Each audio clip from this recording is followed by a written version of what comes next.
Të nderuar dëgjues të programit të Drejt për Drejt, Mirëmëngjes Shkodër. Si zakonisht, përshëndetje zemre për të gjithë ju që po na ndiqni, kudo që të ndodhni.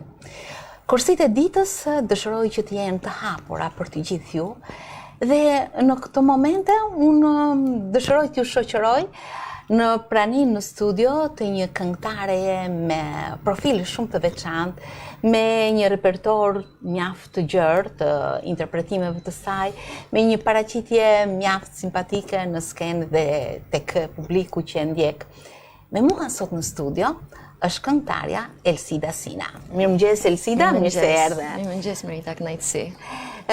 Në fakt prej kohësh dëshiroj të ftoj Elsida, por ja që erdhi një ditë, erdhën pushimet. Gjithmonë pulsi një aktiviteti sikur të thërret dhe të thot Elsida. Në fakt, siç po ju ndjek, kënga për ju është një ndjesi e veçantë apo jo, një ndjesi shpirti që buron së brendshmi dhe shfaqet më pas në interpretimin tuaj. Patjetër që po, është diçka më shumë se pasion, është siç e the ti, domethënë është burim shumë i fortë. Edhe sidomos vitet e fundit është kthyer realisht në një burim shumë të fortë energjie dhe motivimi. Kështu që një artist pa muzikën, pa artin, domethënë ka pak të vështirë të mbijetoj, po themi ose të jetë i shëndetshëm nga ana psikologjike. Në fakt, kjo tregon edhe aktiviteti juaj deri tani, të paktën deri para pak ditësh, në netët live, një aktivitet mjaft i bukur, një repertor do thosha, shumë i zgjeruar. Më bën përshtypje, Elsida këndon edhe këngët popullore, këngët e muzikës lehtë, muzikën e kultivuar. Besoj se punon shumë për zgjerimin e repertorit. Në fakt, tash më bën disa vite që realisht unë investoj në pjesën e pasurimit të repertorit. Kjo edhe për rritjen personale, por edhe për rritjen profesionale, sepse edhe puna ta kërkon, domethënë që ti vazhdimisht të azhurnohesh me gjëra të reja, madje është publiku ai që ti ofron gjërat që do, dhe ti thjesht duhet të jesh dëgjuese e mirë dhe pastaj ta zbatosh në praktik, por që herën tjetër ti të jesh edhe më afër tyre. Në fakt, ndaj një mendim të veçantë për netët live të këngëtarëve. Më duken si koncerte recitale. Përveç kësaj, në një komunikim të vazhdueshëm me publikun, gjë që jo thjesht rrit fansat, por rrit një ndërveprim mes skenës dhe publikut. Unë kështu do ta quaja. Përndryshe, ky repertor nuk do të zgjeroj, përndryshe nuk do të ketë një motor të vazhdueshëm për zgjerimin, për hapësira të reja, për interpretime gjithmonë më të mira, që thithin zemrën e atyre që ju ndjekin, e bëjnë për vete, madje e bëjnë edhe të kërcejnë, të këndojnë bashkë me ju. Realisht, artistat të cilët performojnë live bëjnë një punë shumë të madhe dhe shumë të lodhshme, të them të drejtën, dhe por që paguhet pak, shumë pak, dhe më vjen keq për artistët shkodran, të cilët realisht të gjithë ne që këndojmë live, kemi një repertor shumë më të madh se sa ajo çfarë ne shfaqim çdo natë, sepse mjafton të postojmë një natë verë ku ke një diversitet publiku, edhe ti i përgjigjesh çdo lloj kërkese, çdo lloj rrymë apo krahine që ato përfaqësojnë. Dhe realisht është një impenjim shumë i madh, është shumë ezaurues, të them të drejtën, është edhe shumë i lodhshëm, por në fund është satisfaksioni që ti merr. Që ti merr në fund fakti kur dikush të thotë na kënaq, të lumë goja, do vim përsëri, dhe kur ti i shikon që vin nga Kosova ose që vin edhe nga jashtë dhe e din se ku ti punon dhe ato vin për të dëgjuar ty, kjo është ajo pjesa pastaj që të mbush dhe që të realizon. Kështu ka dhe riskun e vetë, fakti që je gjatë gjithë kohës live mund edhe të ezaurosh si figurë, sepse tregu këtë ka, domethënë të do sa të do, po pastaj edhe mund të lodhet me ty, dhe këtu ndoshta lind pak ajo nevoja për të bërë një lloj pauze. Megjithatë Shkodra përsëri është e mirë dhe Shkodra vazhdon domethënë ta përkrah artistin.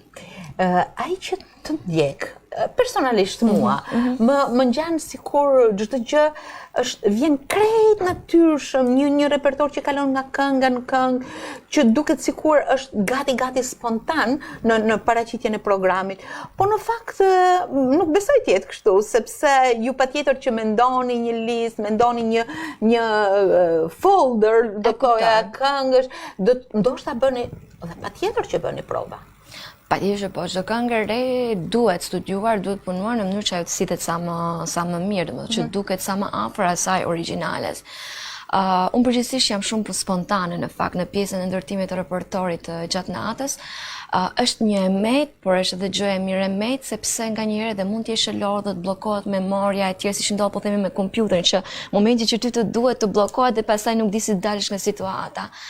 Por ka të mirën e saj kur je spontane, sepse ti je më afër asaj çfarë po pret publiku nga ti. Pra përpiqesh të kuptosh emocionin ose atë çfarë ai e do në atë moment. Është një interaktivitet gjatë vetë mbrëmjes.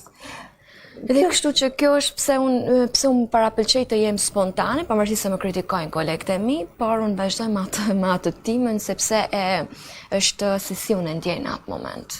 Nuk duhet të imponohem.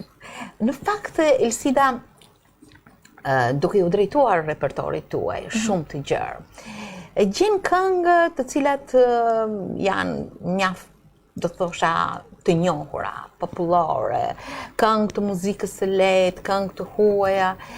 Madje djali im kur ju ndjek gjithmonë më ka folur për repertorin në net të ndryshme, në anë të ndryshme të paraqitjes së muzikës. Kjo më ka tërhequr shumë. Ndërkohë skena patjetër që është një standard. Si janë marrëdhëniet me skenën për Elsida? Të them të drejtën, ne jemi larguar përgjithsisht pak nga skena, ndoshta për shkak të mungesës së aktiviteteve, jo se unë nuk kam dëshirë të marr pjesë. Në fakt një shkputje që unë bëra, që nuk isha në Shqipëri, që ishte të periudha që unë isha shtatzan, po. Domethënë unë bëra një lloj shkputje dhe normalisht gjatë asaj shkputje nuk isha si të isha prezent në skenë. Skena më mungon shumë. Ato 2-3 raste që pata mundësi të isha e kam shijuar shumë dhe e kam përjetuar shumë me emocion, por problemi është që unë në skenë kam të vështirë të dalë të këndoj me CD. Dhe thënë, unë nuk marr atë emocionin që ma jep muzika live. Do doja që edhe në gjitha këto aktivitetet të cilat bëhen në teatr apo ku diu në një ambient tjetër që përsëri lidhet me këtë skenën e madhe, do doja që të ishte çdo gjë live, sepse realisht aty është emocioni i vërtetë një artisti, aty artisti përcjell realisht edhe atë pasigurinë, edhe atë defektin me çdo gjë, por është e pranueshme sepse skena ti pranon këto gjëra. Edhe kjo më mungon nga skena, por më mungon edhe pjesa e mënyrës se si është i përzgjedhur publiku në një teatr apo në një amfiteatr. Gjithsesi në aktivitetet e ardhshme besoj se do të jetë shumë mirëpritëse. Në fakt ne kishim në plan, isha e planifikuar në 2 aktivitete të cilat do të bëshin në amfiteatrin e Tiranës, por për shkak të pandemisë ato anulluan, kështu që shpresojmë që ato do të realizohen në vazhdimsi. Në verën e vitit kaluar isha tek Sandri, tek showi Sandri, recitali Sandri, shkënaqësi shumë e madhe, të them drejtën. Sandri është një artist shumë i përgatitur, por që të motivon dhe shumë pozitiv në mënyrën se si ai trajton artistët. Plus që aty u takova edhe me shumë nga artistët cilët kisha vite që nuk i kisha takuar. Kështu që skena dashje pa dashje të bashkon edhe me ato që ty të kanë munguar në vite. Ndërkohë, le të kalojmë paksa, megjithëse ti je në një moshë të re, përsëri në thellësitë e viteve gjej gjurmët e para ku ti je afruar me muzikën. Ke mbaruar shkollën artistike Prenjakova, në dekën e Fizharmonikës. Po. Si kujton ato vite? Në fakt, janë vite shumë bukura. Unë kam shumë nostalgji për shkollën, të drejtën. Kalonim shumë kohë në shkollë. Madje unë kam pasur dhe shtëpi nëpër shkollës muzikës dhe çdo mëngjes unë zgjohesha me tingujt e klarinetave. që studionin në mëngjes, sepse atëherë ishte që të gjithë studionin zgjoheshin herë dhe shkonin për studiuar në shkollën e muzikës, që tani nuk e dëgjoj, them të drejtën, nuk e ndjejmë as ato vokalicat e këngëtarëve, nuk i ndjejmë nga shtëpia e babait. Por ishte një periudhë që të gjithë realisht e donin muzikën, punonin me shumë përkushtim, edhe kështu që unë edhe gjithë këto të cilët tani performojnë në skena, janë bërë pedagog, të gjithë i kam pasur në atë brezin tim dhe prandaj i kam shumë nostalgji dhe ruaj kujtime shumë të bukura. Pastaj për të gjithë ajo pjesa e shkollimit pra nga klasa parë deri në shkollën e mesme, ka momente të cilat realisht ngelin dhe lënë shumë të thella në kujtesën e gjithë secilit. Kështu që për mua ato janë vite shumë të bukura, ato ndikuan në formimin tim profesional. Fakti që kam pasur pedagog të mësuesit më të mirë, padyshim që kanë ndikuar. Kujton ndonjë prej tyre? Patjetër që po. Unë kam pasur profesor të nderin Paulin Maka, i cili domethënë më ka dhënë instrumentin fizharmonikës, por profesor Kolec Gajtani, i cili ka qenë dhe udhëheqësi artistik i korit repertori art. Pastaj janë mësuesit e lëndëve të përgjithshme, Marianti Karakaçi, Ibrahim Kurtabeku, profesoresh Valeria, që të gjithë ruajnë kujtime shumë të bukura për zysh Valeria Rakan, domethënë nuk e di, me këtyre shumë pas dhe është pak e vështirë ti përmbledhësh gjithë ato gjëra. Me fizharmonikën si ke marrëdhëniet? Shumë të ftohta, kam bërë divorc. Kjo ndoshta për shkak sepse unë u shkëputa të them të drejtën nga pjesa e instrumentit, mora drejtim tjetër me pjesën e shkollimit, dhe instrumenti ka këtë që po e lehtë, domethënë të vërtetë. Më vjen shumë në rast dhe shpesh e diskutoj me bashkëshortin tim, të paktën të kishte ruajtur për ta trashëguar apo por e pata të pamundur për ta vazhduar sepse o duhet të merresh me diçka, pra o duhet t'i kushtohesh instrumentit ose duhet t'i kushtohesh. Që në herë shmirin tënde ke provuar të këndosh apo kënga erdhi paksa më vonë? Jo, realisht kënga erdhi më përpara tek unë, sepse unë kam filluar të këndoj që në moshën 8 vjeçare. Dhe pastaj duke qenë se pash dhe ma treguan që kisha këtë prirjen për muzikën, pastaj thash pse jo mos. Në fakt ishte vllai që më regjistroi tek konkursi i shkollës.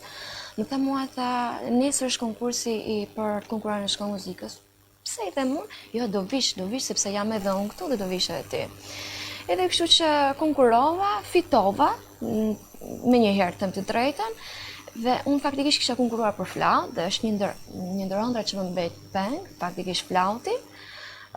Por atëherë një mësuesi i cili do të më merrte për flautiste, pësoj një aksident dhe pa të vdekur. Ka qenë një emër shumë i njohur, faktikisht i botës së muzikës dhe i flautit, më vjen keq që nuk më kujtohet emri, por të gjithë ata që kanë pasur kolegë e dinë se për këtë po flas, edhe unë automatikisht pastaj më transferuan në fizharmonik. Përfundova pak si aksidentalisht të fizharmonika, por flauti më mbet një peng shumë i madh. Ti një vajzë elegante, simpatike, kishë vështirësi që të mbaje gjithë ato fizharmonikë? Dhe unë deri vonë, bëjmë deri në klasën e 8, unë kisha atë fizharmonikën e vogël, sepse fiziku nuk është se ma mundësonte për ta zaptuar, pastaj me futin në shkollë mesme duhet kaloja në një fizharmonikë më të madhe, sepse edhe ushtrimet kishin ngarkesë teknike shumë më të madhe dhe duhet pastaj ta ke luajtur pjesë shumë të vështira. Për shembull marshi turk. Patjetër që po. Diploma ime ka qenë një paktën thonë që ka qenë një diplomat më të mira, kam pasur 5 pjesë shumë të vështira. Unë i kam shumë të fiksuara, e kam hapur me një grik, kam pasur edhe Synis Qershia të Prenkjakovës, Çardash Monti. Do të thënë kanë qenë pjesë shumë të ngarkuara. 5, po themi në një diplom, 5 në kushte shumë të vështira sepse ishte korrik, pra super vap, një pjesa emocioni, gjersitja e duarve, por në fund unë e finalizova shumë mirë dhe më vjen mirë që unë atë kujtim e kam të ruajtur, e kam të regjistruar, se pastaj nuk do kisha më gjurmë ose nuk do kisha më si takon. Patjetër që po, ajo është kujtimi më i bukur që realisht unë kam. Po, si ndodhi që pas kësaj, natyrisht me një formim muzikor, me një formim muzikor që bëhet i joti pastaj, nuk të ngjitet kështu si me zam, po vjen së brendshmi, ti more rrugën e këngës. Cilat ishin ato koncertet tuaja të para ose pjesëmarrjet tuaja të para me këngë? Si gjithë artistët shkodranjë janë festivalet e fëmijëve, pra aktivitetet në shtëpinë e Pionierit, pra me profesor Kujti Malin, profesor Lec Balcën, Roland Gullin, Bardhu Lysën edhe Andi Unaza. Pra këto janë ato persona të cilët besuan, patjetër besuan tek unë dhe tek shumë artistë të tjerë shkodran, të cilët janë emra realisht në artin e Shkodrës edhe më tej. Dhe këto realisht ndikuan në pjesën e kultivimit dhe dhënien e gjithë asaj më të mirës në formimin e një artisti në rrugën e këngës. Që kujtimet e mia aty janë në shtëpinë e Pionierit dhe mund të jenë shumë keq ajo shtëpia e Pionierit nuk ekziston më. Është qendra kulturore në një vend tjetër, po ajo ka qenë shumë e bukur. Ajo ka qenë Oborri, Aisha Tërvani aty në midis që mblidheshin të gjithë aty luanim. Kemi kaluar një muaj vere shumë intensiv në atë shtëpinë. Ne jemi rritur gjithë aty. Do thënë shumë nga fëmijët shkodran kanë kaluar një fëmijëri, pjesën më të madhe të fëmijërisë në atë oborrin e shtëpisë Pionierit. Janë kujtime të pashlyera, edhe për mua. Elsida, ke realizuar shumë këngë, vazhdon të realizosh, madje dhe klipe. Kjo do të thotë, i ke interpretuar vetë, do të thotë që ke një prirje artistike dhe në interpretim. Përgjithsisht artistët e kanë këtë pjesën, edhe nëse ti jep një poezi, këngëtarët e interpretojnë atë, sepse vetë mënyra se si interpretojnë frazën e këngës, pak ne vjen më të natyrshme dhe në interpretimin e poezisë. Kështu që duhet të i bësh edhe një lloj interpretimi në klip. Unë nuk them që kam qenë më të mirë të mundshme, sepse unë jam pak e kontraktuar në pjesën lëvizje, megjithatë jam përpjekur të jap më të mirën. Tani të them të drejtën kam pak më të vështirë ta bëj. Se ndoshta duke u rritur, sepse paktën kur kam bërë klipet, kam qenë... Sa klipe ke realizuar? Janë shumë merita, dhe më thënë nuk mund t'i nëmroj, por mund t'jenë mbi 10, janë më shumë se 10, dhe më thënë. Dhe gjithë cili klip ka një histori, ka shumë vështirësi. Ka shumë vështirësi në realizimin e tyre. Për shembull, shans me mua ti nuk ke. Kjo ka qenë një këngë shumë lozonjare, shumë e bukur. Pati shumë njohur, u bë shumë e njohur. Shumë e njohur. Ajo është realizuar në rrugët e Tiranës. Tani për të realizuar atë këngë duheshin ca figurant, ku ti gjesh figurantet, sepse jo të gjithë duan të jenë figurant, duhet ta bëje në rrugë, kishe kalimtar, duhet gjej një ambient, një tip disk. Pra kanë histori pa fund të gjitha klipet. Kur i sheh, të pëlqen? Më pëlqen, po do doja të korrigjoja shumë gjëra tani. Sepse i shikoj me një sy më kritik, jam më e maturuar dhe do doja të hiqja shumë gjëra, do doja të shtoja disa gjëra, kështu që siç është edhe për interpretimet e këngëve, pra në qoftë se do i këndoja tani do kisha tjetër mënyrë ose tjetër çasti në realizimin e tyre. Po në fakt ke interpretuar mjaft këngë dhe vazhdon të interpretosh. Më bën përshtypje bashkëpunimi me kompozitorët, me artistët. Përpara se të futeshim në bisedë, ne transmetuam një nga këngët tuaja, kompozuar nga Roland Gulli mbi tekstin e Bujar Ferhatit. Kënduar në një nga festivalet e këngës në radio televizion. Unë po përmend vetëm një, por bashkëpunimet kanë qenë në vazhdimsi dhe vazhdojnë, apo jo? Patjetër që po. Kur unë kisha pak më shumë kohë realisht për të investuar në pjesën e muzikës, pra të realizimin e këngëve të reja, realisht kam pasur bashkëpunime shumë të mira, pra siç e them profesor Rolandi, profesor Zef Çoban, Endri Sina, Jetmir Mehmeti, gjithashtu dhe me orkestrusin Fabian Asllani, janë disa emra të cilët realisht kanë dhënë një kontribut në botën e muzikës. Unë jam ndjerë shumë mirë, realisht me profesor Rolandin, ndoshta edhe qasje që ka, patjetër që po, ndoshta qasje që ka profesor Rolandi është tek pjesa e gjërave melankolike, shumë artistike, edhe interpretim, do të thënë, gjërat që shkruante profesor Rolandi, por edhe profesor Zefi, kanë ardhur shumë mirë tek vokali im. Pra kam gjetur veten shumë komode në realizimin e këngëve të tyre. Kështu shpesh ka të bëjë dhe mënyra se me personit të cilën ti zgjedh bashkëpunosh. Që unë realisht jam ndjer shumë komode, i përshëndes, realisht janë figura shumë të rëndësishme, edhe për artin shkodran, po pse jo edhe për më tej. Bën kujdes me vokalin, ushtrohesh vazhdimisht, e zhvillon vokalin tënd? Në fakt, kur je në aktivitet të vazhdueshëm, pra me pjesën e muzikës live, ajo të ndihmon shumë për ta mbajtur aktiv vokalin. Në momentin që ti krijon pauza, pastaj dhe vokali ka ato, po themi, rënjet e veta, do kohë që të ngrohet dhe të arrijë atë. Për shembull, periudha e pandemisë që ne qëndruam, po themi, në shtëpi, kur unë u riktheva, u desh 1-2-3 ditë që unë të arrija në atë që unë jam vërtet, pra që vokali të arrijë atë potencën, mos kishte ato gërsitjet. Normalisht të shmang pjesën e konsumimit të gjërave shumë të ftofta, janë tek gjërat e mesme, jo as të ngrohta, sepse nuk bëjmë mirë edhe për pjesën e bajameve. Por mundohem të mos të flas me zë shumë të lartë, nuk është edhe natyrën time që unë nuk flas me zë të lartë, por edhe nuk flas, po themi, unë e vëre për shembull kur jam në një ditë aktive mësimdhënie, e bërej që në qoftë se unë do të shkoj për të kënduar ndoshta në darkë, kam pak të vështirë sepse vokali është lodhur. Në realitet e di shumë mirë sepse kur lodhesh, kur flet shumë, vokali lodhet, e zaurohet. Kështu që unë pastaj mundohem ta marr pak me lehtësi, me gjëra të buta, të cilat, domethënë, e ndihmojnë vokalin për të po themi për të ardhur më në terezi, po e them kështu me fjalë të thjeshta. Një ushtrim I butë deri te kënga. Elsinda, përveç se muzikante, ka vijuar studimet e specializuara. Mund të thoni diçka për to? Po. Unë shkputa nga fizharmonika, nga pjesa pra hoqa dorë nga Akademia e Arteve, edhe kjo sepse unë mora një drejtim tjetër. Fillimisht me një bachelor në psikulturë, pastaj I pasuar me një psikologji, bachelor përsëri, master dhe në 2017 unë jam doktoruar në psikologji. Pra fusha ime është tek psikologjia dhe ndoshta kjo dhe më ka ndihmuar shumë edhe për pjesën e këngës, sepse janë të dyja që kanë të bëjnë me të kuptuarit e botës të tjerëve, me të kuptuarit e emocioneve, por njëjtën kohë të përcjellurit e emocioneve. Kështu që tek unë psikologjia ka ndikuar në mënyrë mjaft pozitive. Pra një këngëtare, por dhe një psikologe e doktoruar në psikologji. Po.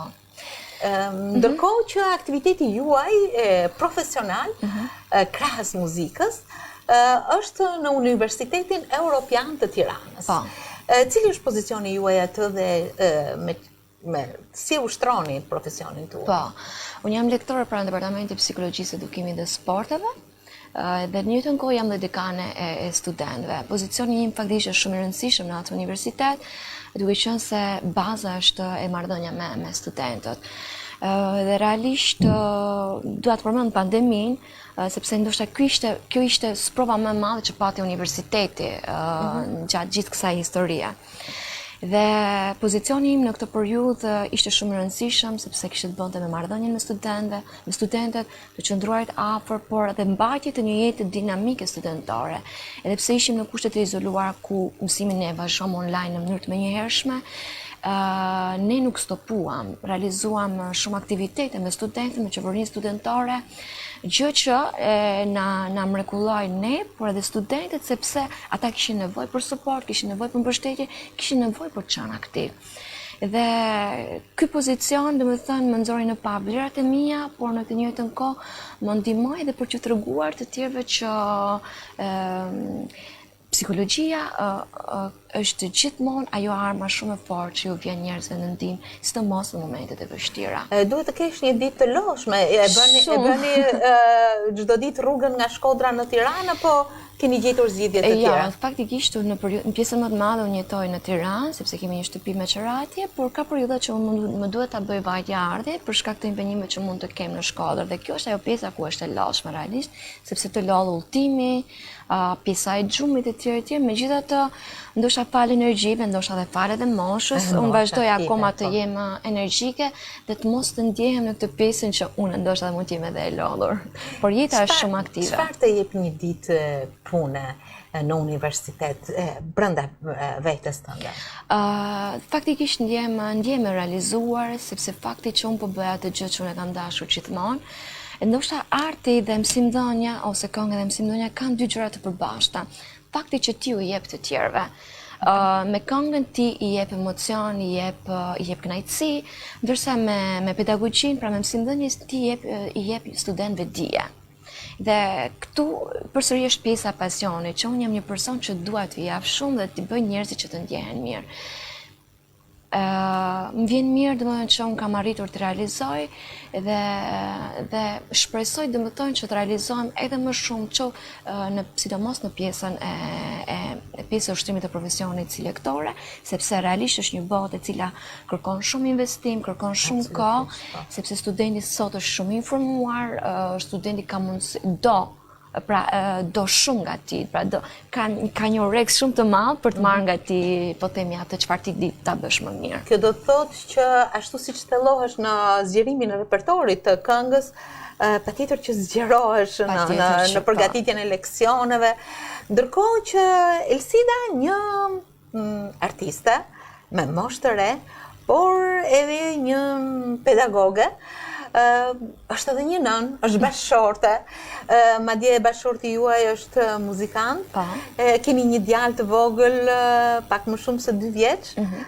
Si ecën familja kështu, sepse patjetër që kërkon një balancim të detyrave, një mbështetje, një mirëkuptim, kuptohet, ju jeni bashkë gjithmonë, por gjithsesi ndihma duhet të jetë.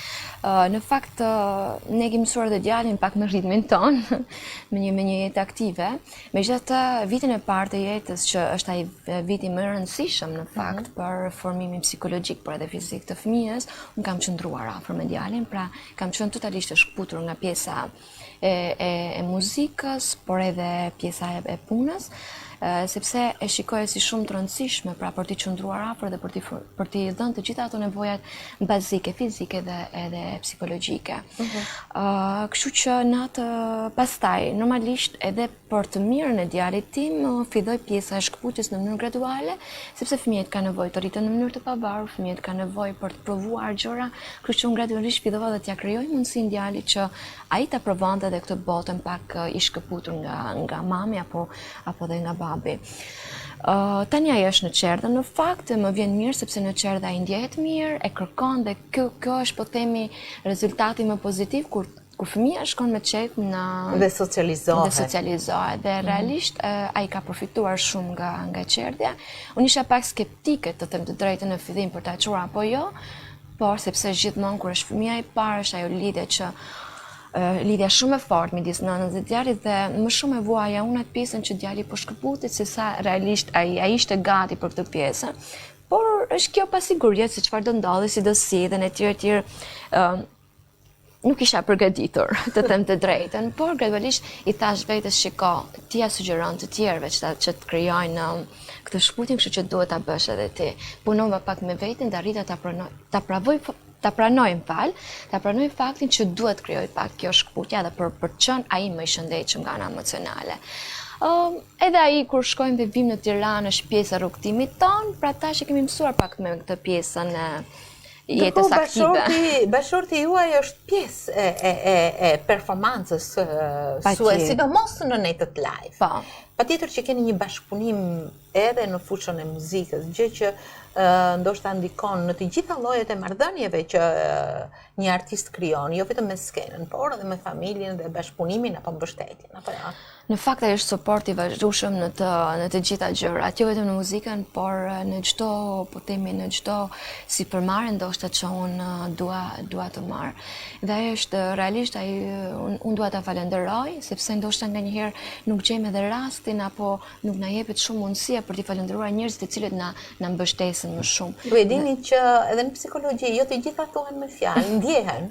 Apo jo? Po nganjëherë është edhe nevojshme ta thuash, dhe realisht unë shpëtimin e kam pasur suport në çdo gjë, edhe në raport me djalin, ai më mbështet shumë. Është detyrë të dyve për ta, po themi, për pjesën e përkujdesjes, por nganjëherë për shembull kur unë jam me orar shumë të zgjatur në punë, shpëtimi realizon në mënyrë më të mirë të mundshme edhe pjesën e përkujdesjes.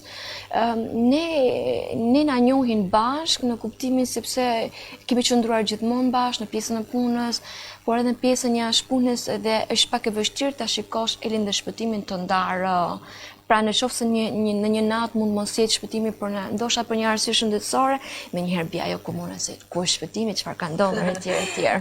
Ndërkohë që edhe në projektet e reja, natyrisht keni një bashkëpunim, por edhe mbështetje. Patjetër që mund të hedhim një vështrim mbi ndonjë realizim të pritshëm apo ndonjë projekt që ju mendoni të realizoni? Po, gjatë kësaj periudhe në fakt unë kam realizuar disa regjistrime për një kompozitor, ndjej sepse unë nuk e kujtoj emrin sepse shpëtimin realisht që është bërë ai po themi menaxheri i situatës. Dhe unë kam realizuar disa kompozime të tjera, ai po i bën për dëshirën e tij, po bën një album të cilin do ta ketë në memorien e tij. Janë 2-3 gjëra të cilat i kem realizuar tek Andi Unaza, Luan Digistani, të cilat ai më pas do t'i bëjë një recital në teatr. Dhe shpëtimi është ai, po themi, i cili është marrë me këto pjesën, me pjesën e menaxhimit, me qoftë orareve, por edhe po themi me orientimin se çfarë duhet të bëja unë rreth këtyre po themi këtyre projekteve. Nuk kisha ndërmend të bëja diçka të them të drejtën, sepse nëse dua të bëj diçka, duhet që të jetë një diçka e mirë dhe nuk jam më në atë fazën që dua të bëj diçka sa për të kaluar. Dua një diçka e cila do jetë e goditur për të gjithë publikun. Do të nuk dua të bëj më eksperimente sepse nuk është koha, qoftë edhe nga ana financiare, por edhe pjesa e tregut. Tregu tani është bërë shumë, po themi, shumë selektiv. Domethënë nuk do më gjëra kot, do gjëra të cilat realisht kanë vlerë, se nuk po gjej dhe fjalën në dur. Gjëra që do të mbesin për një kohë. Po, duan gjëra të pranueshme, të thjeshta, por edhe të realizuara nga ana artistike. Kështu që diçka personale nuk e kisha menduar. Ishin këto dhe i bëra me dëshirë sepse kur të sjell dikush diçka thua pse të mos ta kem, në fundit është një diçka me eksa në repertorin tonë, por ishte edhe më shumë në pjesën e të bëj diçka humanitare, të drejtën. Duke qenë se zotëria e ka më shumë me pasion, nuk e ka në pjesën e të fituarit apo të bërit lek me këtë gjë, dhe ai e ka në fazën e pasionit, kështu që pse të mos bëjmë një diçka e cila do i shërbej dikujt për ta bërë për të ndjerë mirë. Ndërkohë që patjetër nuk do mbesi zëri pa aktivitet, unë shpresoj që së shpejti të keni përsëri mundësi, realizime dhe këngët e repertorit tuaj i cili mund të jetë me 3 shifra. Apo jo? Janë qindra këngë që ju këndojnë. Ka shumë. Shpresoj që t'i shtohen përsëri krijime të reja, por edhe aktivitete të reja. Patjetër. Në muzikën live patjetër që jam e pranishme, pra do jem edhe për pak kohë, sepse normalisht do vi dhe momenti që unë do shkëputem, sepse është pak e vështirë. Është e vështirë të mbash dy kunguj në një sqetull, por do vazhdoj deri në atë momenti që do ndjej realisht që publiku më do, sepse në momentin që ti e shikon që publiku është duke të larguar, është më mirë të largohesh se sa të braktisin. Unë shpresoj që t'ja marrëdhënie dhe dashuri do të thoja. Po duhet t'i lirojmë vendin edhe artistëve të tjerë.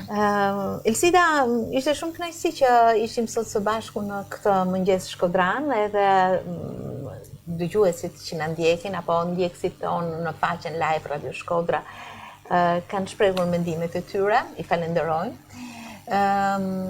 Të uroj një ditë të mbar, të bukur, por një aktivitet të gjerë në vazhdim, edhe në fushën akademike, suksese me familjen tuaj të bukur, rrugtim të mbar në të gjitha korsit që ju i ushqeni me kaq shumë dashuri. Merita, faleminderit, për mua ishte kënaqësi shumë e madhe realisht u bëra pjesë e këtij takimi ose e këtij emisioni. Që në momenti që më morën telefon, në fakt ai zëri, sepse unë jam rritur me zërin tënd, dhe thash, Merita, ku kam dëgjuar unë këtë zë, ku kam dëgjuar, dhe nuk kishe asnjë mënyrë se si unë të thoja jo që nuk dua të vi. Për mua ky institucion, zëri juaj, janë shumë të rëndësishëm, siç unë përmenda pedagogët e shkollës, e shtëpisë pionierit, e njëjta gjë është edhe për ju. Me zërin tanë ti ke ndikuar shumë në familjen tanë. Pra ke ndikuar në rritjen tanë, në krijimin e atyre emocioneve shumë pozitive. Unë të falenderoj që ke qenë pjesë e rritjes time, edhe 100 djalit. Faleminderit. Edhe 100 djalit. Sot. Dhe shpresoj domethënë që edhe ti të kesh vetëm gjëra të bukura në gjithë këtë rrugtimin e gjatë. Faleminderit shumë. Është pak të them faleminderit. Me të vërtetë, kur ju shpreheni kështu, unë ndjej së brendshmi që është pikërisht kjo Shkodër, këto njerëz, ju që keni qenë atëherë të vegjël, që jeni rritur, bën që dëshira dhe dashuria e një njeriu që punon në një sektor të tillë, siç është radio, siç është pozicioni një gazetare, të ushqehet. Për ndryshe nuk do të kishte rezultate. Është po ky ambient, po kjo Shkodër, po këto njerëz, po ju, artistët të vegjël që rriteni dhe kaloni në lartësi, e që japin impuls jetës, punës dhe dashurisë sonë të përbashkët. Të falenderoj edhe një herë, veç mbarësi pak. Je shumë e ngrohtë dhe ëmbël. Këtë e thotë edhe publiku që të ndjek vazhdimisht. Faleminderit.